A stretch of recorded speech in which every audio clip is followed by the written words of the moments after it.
Hey guys, today I'm here with one of the greatest internet marketers I ever met.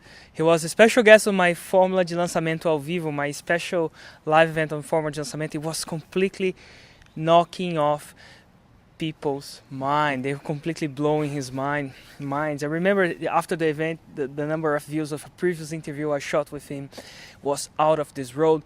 His name is Andrei Parabellum, if you don't know him, and we are here to teach you how you can find a profitable niche on the internet and starting making money on it. But before, Andrei, thank you very much for your time. Thank you. And it's a pleasure. And before, for those people that don't know you yet, could you please give a small little introduction about yourself? Well, okay. I work in Russia, specifically in Russia.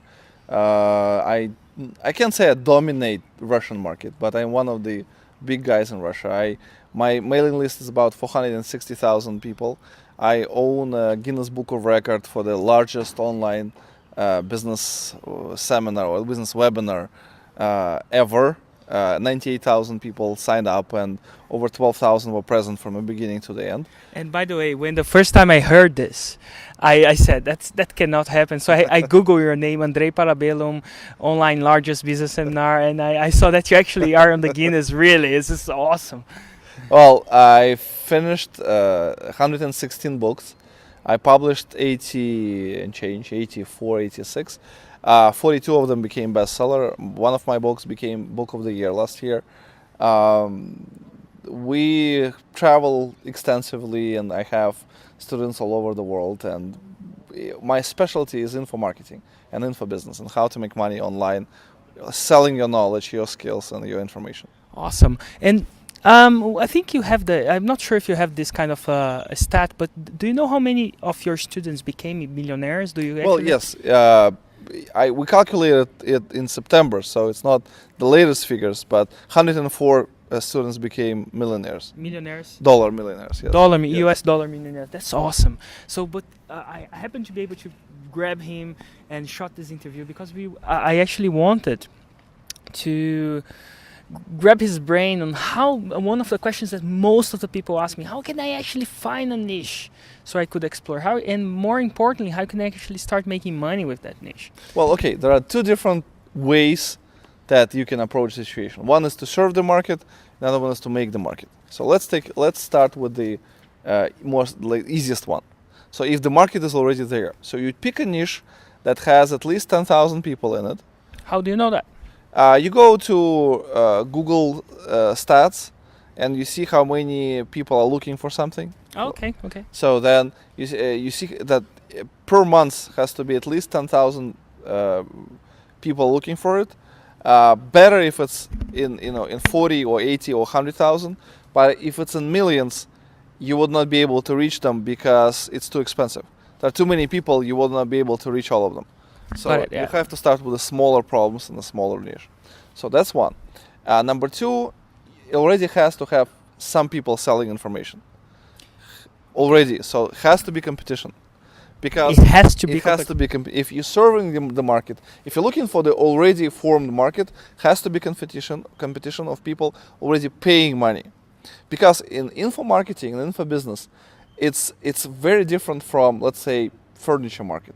Because if you're buying furniture, you bought one table for your kitchen, you don't need another one for at least 7 years, right? When you decide to remodel the kitchen and then buy a new one. In info marketing, it's the other way around. If you bought one product, you need to buy a second product and a third product. If you have a problem, especially if it's a man market, if your buyers are men have tendency to buy everything they see to solve one specific problem. So if they have problems with money or with women or with cars or with finance, with anything, doesn't matter what, like any problem, they tend to buy all the books on the subject, all the courses, attend all the free webinars, download everything they can find to solve this information, to solve this problem. So competition is good. In this case, competition is good. Why? Because their buyers become your buyers. Because people are already trained to pay for information. Okay. You don't have to train them from the very beginning. So that's if and then you go for holes in the market.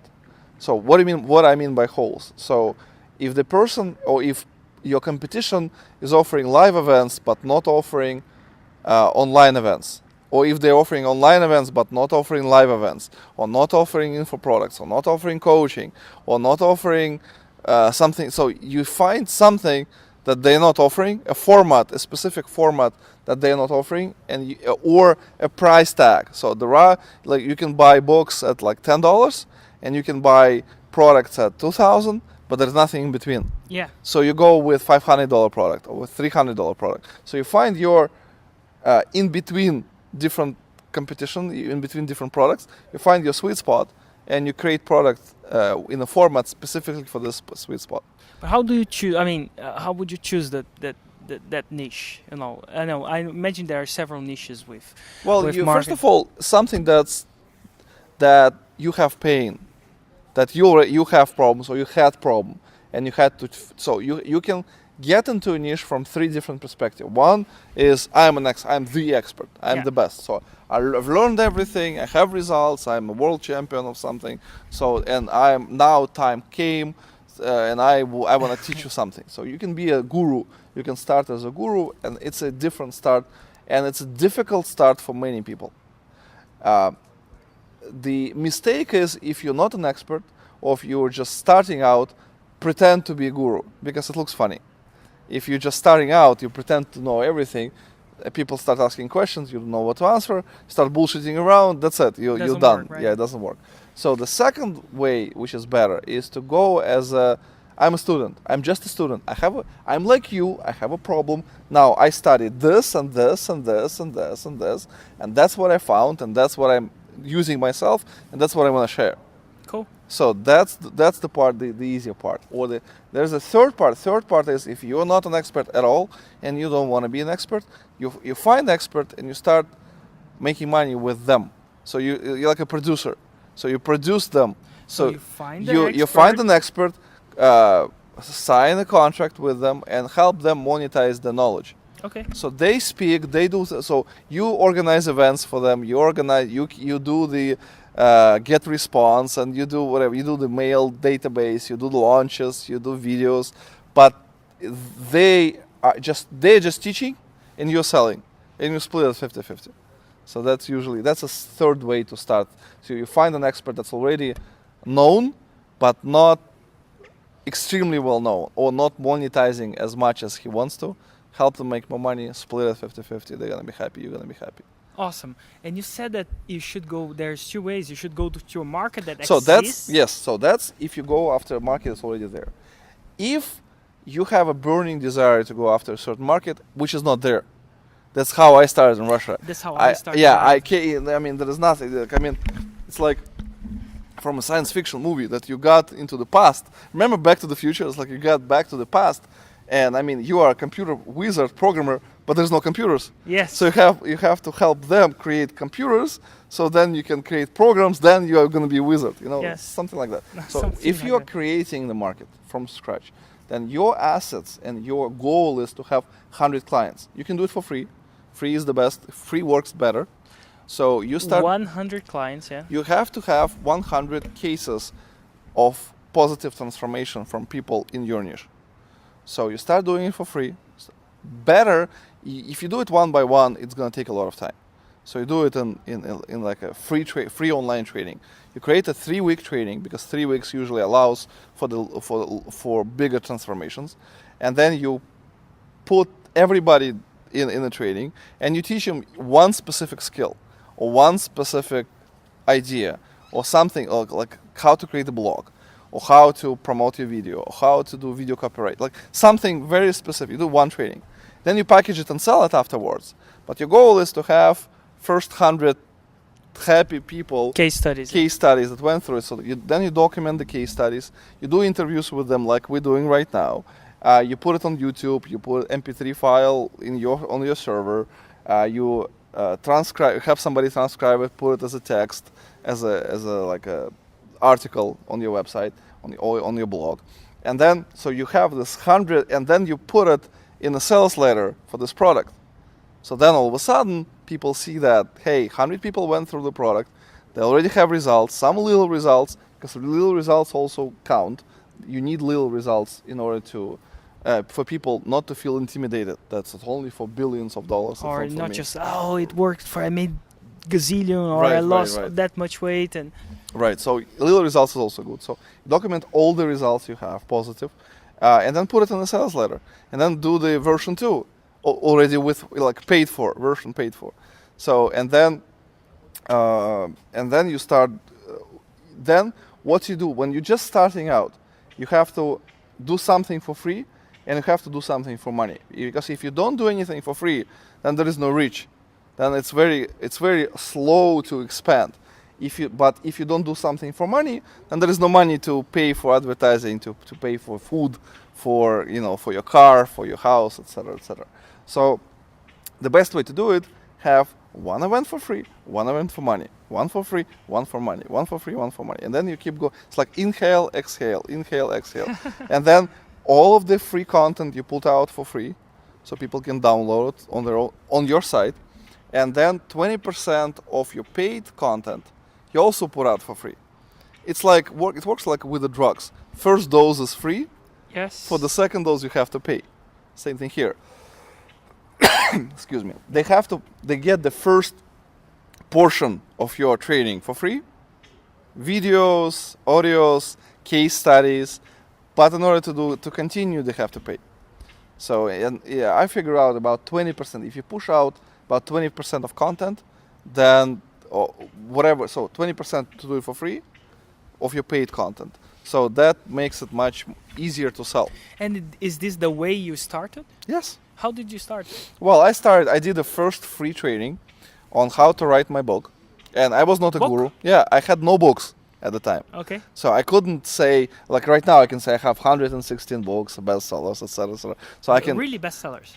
42 bestsellers. 42 bestsellers in Russia. Yes. Awesome. One of them last year made the book of the year. So What was it? it was about copywriting, how to create text that sells. Oh, awesome. Now, going back to the question, at that time I had no books, so technically I couldn't say I was a guru, I know, etc., etc. However, I made a bet with my friend that Like I'm gonna a bet? yes, that I'm gonna write a book in 3 weeks. So I wrote on my blog saying, I had just 400 friends or 450 friends. I said, I have a stupid bet with my friend, but I'm gonna write a book in 3 weeks. And if you want to do a book, I can show you what I'm doing every day. So you can do the same and get the same result. So if you want to sign up here, so over 100 people signed up, like 118 people signed up. And I started teaching them for free. And 56 of them finished their book on the end of the 3 weeks. I finished my book and they finished their book. Already in a Word file, in PDF file, downloadable, like layout, everything. Everything was done with a title, tested title, cover, the whole normal book. So to me it was a revelation because I didn't know I could teach. And when I saw I was that successful, then I decided I'm going to do next training for $100 because free, paid. So I did for $100, 25 people signed up. So, $2,500, which is not a bad start, Yeah. And that's how I started. And then then I promised whoever wrote their own book, I promised to teach them about the info business. So they started asking me, okay, you promised, please deliver. And then I realized I don't want to just teach them how it works. I want to make them work, make them make money. So my first, like a real big training was how to make money with info marketing. And my big promise was you'll make $10,000 in 3 months. So it took me half a year to prepare for this training. And I was doing pre-launch. I didn't know about launches, but I was doing pre-launch sequence. I was pushing the information out. I was telling them what's going to be in the training, etc., etc. I was raising my price slowly but surely. And then by the time I finished the training, I calculated I made, only in this training, I made $38,800 or $600. So to me, this is already a business. Awesome. 2,000 it's a hobby. Yeah. But 38,000 for the training, it's already a business. So, and then the whole thing started And from how there. big are you right now? I mean, how big is your business right now? Um, I mean, we people think that we are all born with big businesses. No, But, I started it's- alone. I mean, I Yeah. hired one guy I didn't pay him salary. He was on pure commission. If we didn't sell anything that month, he wouldn't get paid anything. So I mean, it was hard for him and for me, but it was a mutual decision. Now he's a general manager in one of my companies. I have about 80 people working for me. 80. 80, yes, 80 people.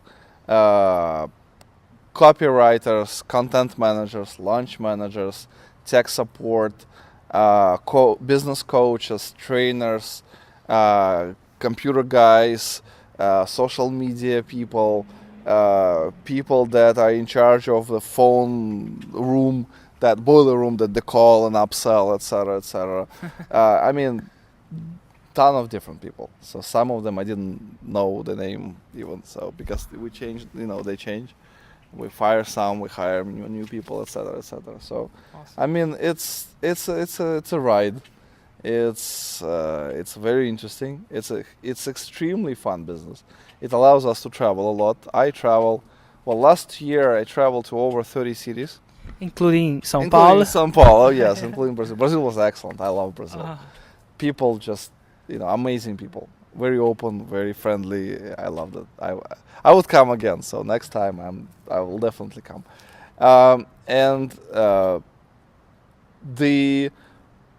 Because most of it is online, most of the business is online. You don't have to sit at one place. You can start at where you are. You don't have to be anywhere, but you start where you are. You can build up. There are 3 types of info businesses that I see. sim. 3 types of successful info businesses. Well, one is a person can say, I just want a side business that supports my lifestyle. That's it. They usually make between $10,000 to $30,000 a month, which is a good life, which allows you to Nice lifestyle. nice life 10 to- anywhere in the world. So including Moscow, Tokyo, or New York. So and they're happy. Most of them travel, so they don't want to work too much. They work like 4 hours, a day. Remember JB? He works like 15 minutes a day or 20 JB, minutes which a I day. interviewed, by the way. Right. And So, they're so it's a lifestyle business. So they make like up to 50,000 a month, and they're happy. They have a lot of free time. They travel to whatever they want. They spend time with the kids, and that's it. They're happy, and the clients are happy. So they stay small. It's still successful. I mean, it's a dream business for a lot of people. Then there are people that want to make it bigger. They want into millions. It's because 50,000 is nice, but I mean, it's not enough for us. So we want to make it bigger. So usually they end up with a team up to 10 people, between 5 and 12. So it's about this. It's about the size of Jeff Walker's team. So it's about 10 people, everybody's using different tasks, and it's you don't manage it as a business. You manage it as a family. So there is a personal relationship with every person on the team. And I mean, you can make, usually it's in millions. So between 1 million a year to 3-5 millions a year. So that's a sweet spot for those types of successful businesses. And then there are people that want to make it really big. like you. Well, I'm not where I want to be. Let's put it this way. But I want to be global. So I want to have a huge company and thousands of people. And again, right now I have 460,000 people in my database. My books are in hundreds of thousands. But I want to get into millions, and in the tens of millions, and then in hundreds of millions. And is it true that you're actually going for the billion? Well, with a big B. It's I don't know how to get it yet, so don't quote me on that. But it's a big.